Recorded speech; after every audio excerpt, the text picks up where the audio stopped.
Lantas seberapa besar peluang Partai Nasdem bergabung ke Koalisi Indonesia Maju? Sudah bergabung bersama kami Adi Praitno, Direktur Eksekutif Parameter Politik Indonesia, dan Habibur Rahman, Wakil Ketua TKN Prabowo Gibran.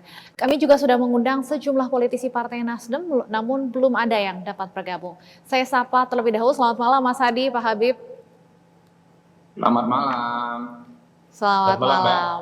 Saya ingin ke Mas Adi terlebih dahulu. Mas Adi, kalau menilik pernyataan PKB tadi ya, bahwa pertemuan Surya Paloh dengan Presiden Jokowi tidak ada koordinasi di internal Timnas Amin. Apakah ini artinya mulai mencari sekoci masing-masing, Mas Adi? Ya, saya kira memang secara prinsip belum ada statement resmi dari kubu pengusung Amin apakah koalisi partai mereka akan bubar jalan atau tetap solid andai mereka itu kalah Pilpres. Berbeda dengan Pak Prabowo misalnya 2019 yang lalu, ketika kalah Pilpres langsung mengumumkan koalisinya bubar. Itu artinya partai-partai pengusungnya itu diberikan kebebasan untuk menentukan sikap politiknya masing-masing. Apakah ingin menjadi oposisi atau berusaha untuk menjadi bagian dari koalisi pemerintah. Tapi kalau membaca statementnya PKB,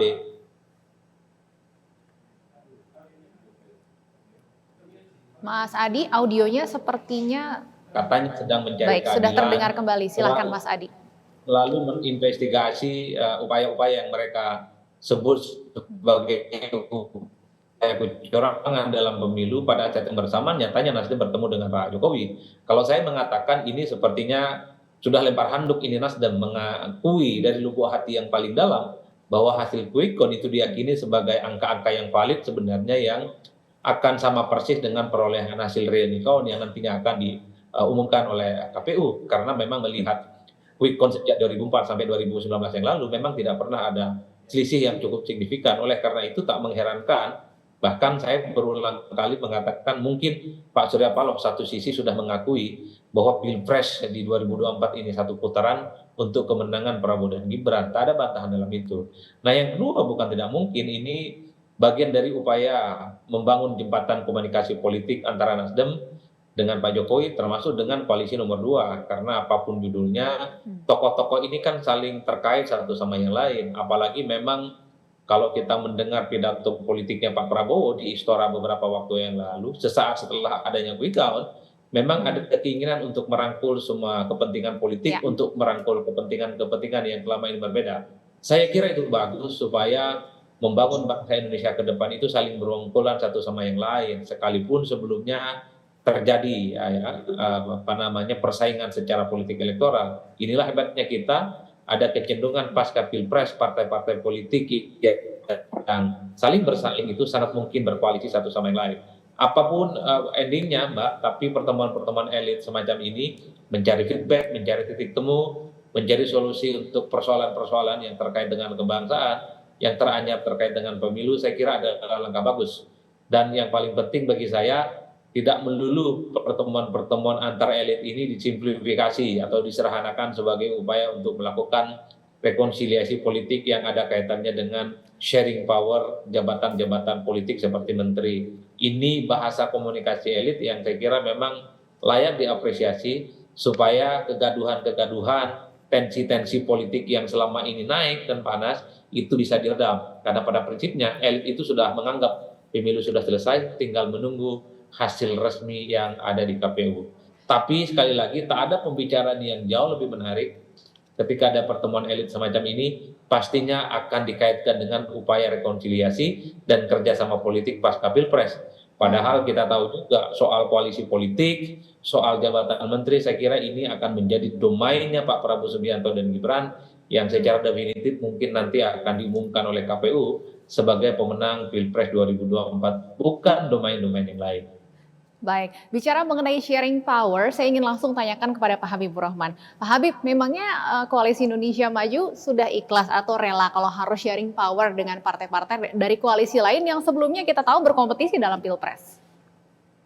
Ya, Mbak, kalau kita mengikuti apa yang disampaikan Pak Prabowo dalam banyak event, ya, termasuk terakhir di Istora, lalu di setiap acara debat, kemudian di satu acara sebelum debat, ya, yang Pak Gibran bawa gerobak susu itu, disampaikan oleh Pak Prabowo bahwa membangun negara ini kita nggak bisa sendiri. Dan kalau kami mendapatkan amanah, mendapatkan kepercayaan, kami ya akan merangkul semua elemen bangsa, karena bangsa ini adalah bangsa yang besar, sumber dayanya besar, ya, dan pasti haruslah dikelola secara bersama-sama. Saya juga secara pribadi beberapa kali berbicara dengan Pak Prabowo, semangatnya sama yang disampaikan beliau dalam panggung-panggung resmi. Dikatakan, Bib, negara kita ini besar, ya.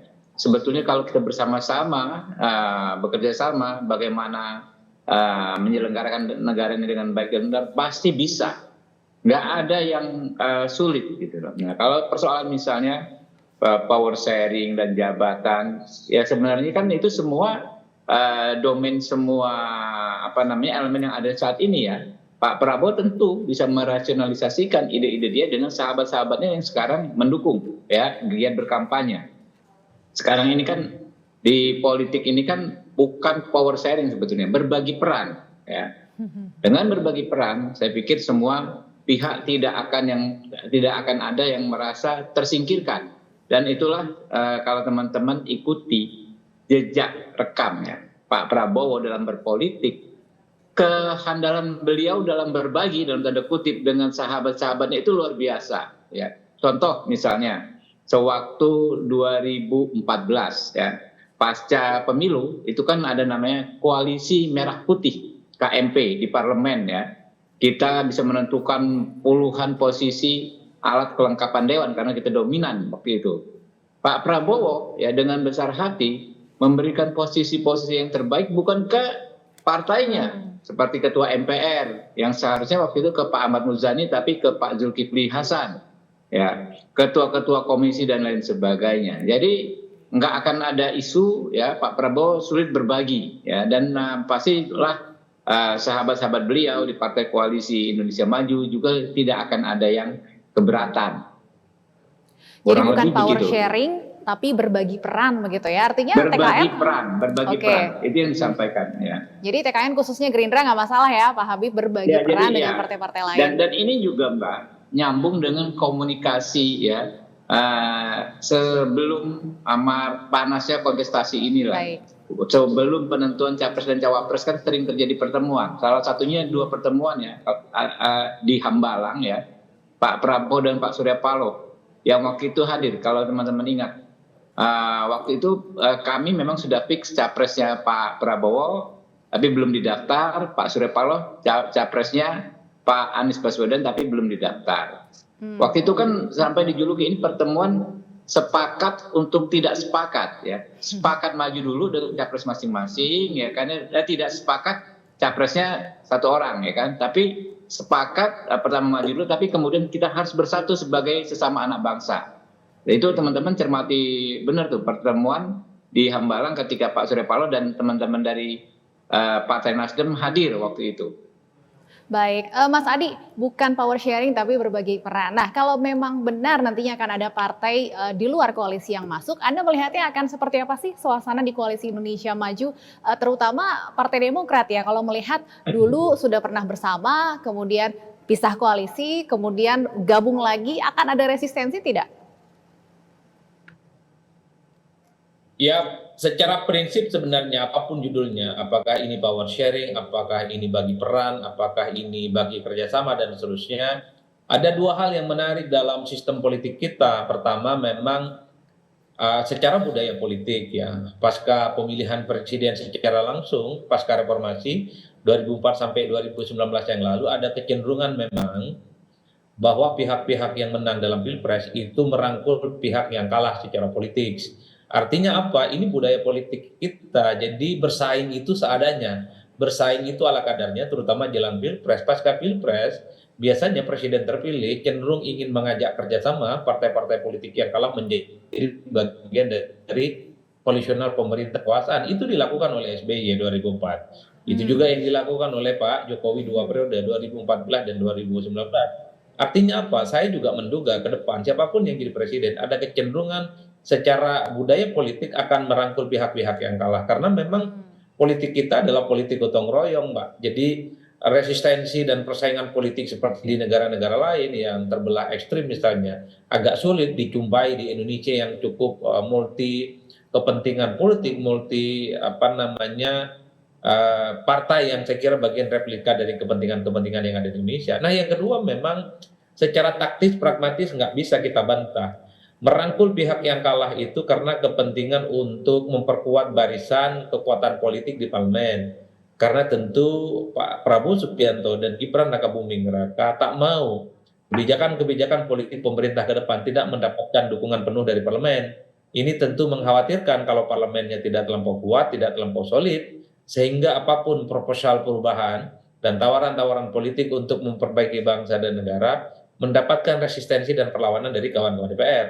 Oleh karena itu, mengingat jumlah dukungan partai politik pendukung Pak Prabowo dan Pak Gibran per hari ini itu masih di bawah 50%, tentu ada hal-hal yang sifatnya taktis ya, supaya dukungan parlemennya semakin menguat. Bagaimana caranya? Tentu dengan cara mengajak kerjasama partai-partai non koalisional Pak Prabowo dan Gibran hari ini menjadi bagian dari mereka, supaya dukungan parlemennya bisa meningkat dan bisa memperkuat secara signifikan. Ini alamiah. Karena tentu saja siapapun yang jadi presiden di negara ini nggak mau semua keinginan dan kebijakan politiknya justru diprotes, ditolak ya oleh kawan-kawan di DPR. Karena itulah kemudian kecenderungan merangkul dengan mazhab politik gotong royong itu pasti akan dilakukan. Oleh karena itu ya saya meyakini dua hal inilah yang akan menjadi tradisi dalam budaya politik kita. Kepentingan mengamankan parlemen dan termasuk untuk mempertegas di mana civic culture secara umum di Indonesia adalah civic culture yang memang mengarah kepada politik kebersamaan dan politik kerjasama. Ya, kita tanyakan langsung Pak Habib, benarkah kemudian langkah Pak Prabowo yang ingin merangkul semua pihak ini bentuk antisipasi juga terhadap PDIP dan PKS di parlemen yang kabarnya siap menjadi oposisi, apalagi kalau melihat saat ini PDIP unggul dalam pemilihan legislatif?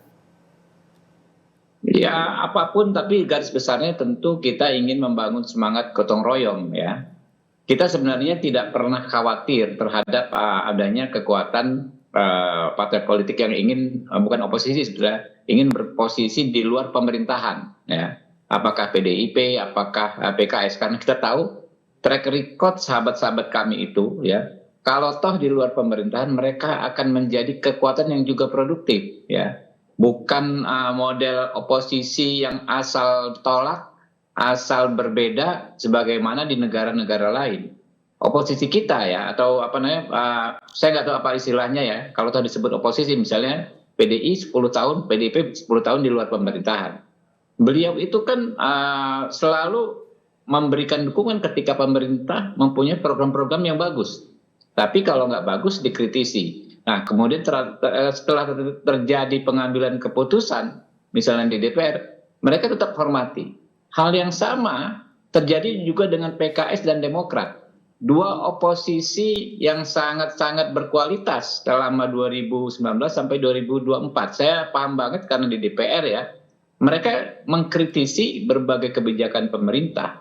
Tetapi ketika sudah diambil keputusan, mereka menghormati itu sebagai produk sebuah lembaga. Nah inilah yang harus diakui sebagai keunggulan kita sebagai bangsa. Jadi kalau toh ada ya rekan-rekan kami, sahabat-sahabat kami yang berketetapan hati misalnya ingin berposisi di luar pemerintahan, nggak ada masalah juga. Karena semangatnya adalah membangun bangsa. Apakah bersama-sama kami di pemerintahan ataukah di luar pemerintahan, itu sama-sama posisi yang mulia. Baik, Mas Adi, terakhir mungkin ya, kalau melihat pernyataan Pak Jokowi yang mengatakan secara terang-terangan ingin menjadi jembatan, apakah prediksi Anda ke depannya kita akan juga melihat banyak pertemuan atau silaturahmi politik lainnya antara para elit partai? Ya, saya kira bagus, Mbak, kalau Pak Jokowi itu dijadikan sebagai jembatan ya, lintas komunikasi politik dengan berbagai elemen dan kepentingan politik. Karena posisi Jokowi sebagai presiden tentu ingin memastikan di sisa pemerintahannya ini terjadi proses transformasi politik dan pergantian politik yang smooth. Tidak ada gonjang-ganjing, tidak ada konfrontasi, dan tidak ada friksi-friksi yang berlebihan. Tentu dalam konteks inilah menurut saya bisa dimaknai pertemuan Pak Jokowi dengan elit-elit partai, dengan elit-elit kunci di negara ini untuk memastikan bahwa suksesi dan pergantian estafet kepemimpinan yang tersisa beberapa bulan ke depan ini berjalan dengan baik, sustain, sehingga sekali lagi arah masa depan bangsa yang kita anggap sebagai bonus kepentingan politik beberapa tahun yang akan datang itu bisa dituntaskan dan dilanjutkan oleh Pak Prabowo dan Gibran Rakabuming Raka. Ini yang menurut saya bacaan positifnya. Di luar tentu ada kepentingan-kepentingan politik taktis pragmatis, saya kira itu bagian dari bonus.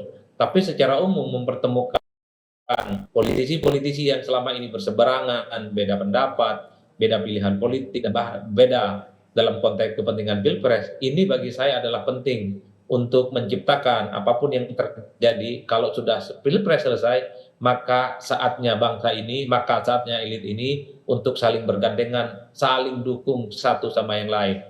Tentu untuk membuat Indonesia jauh lebih maju ke depan di masa yang akan datang. Baik.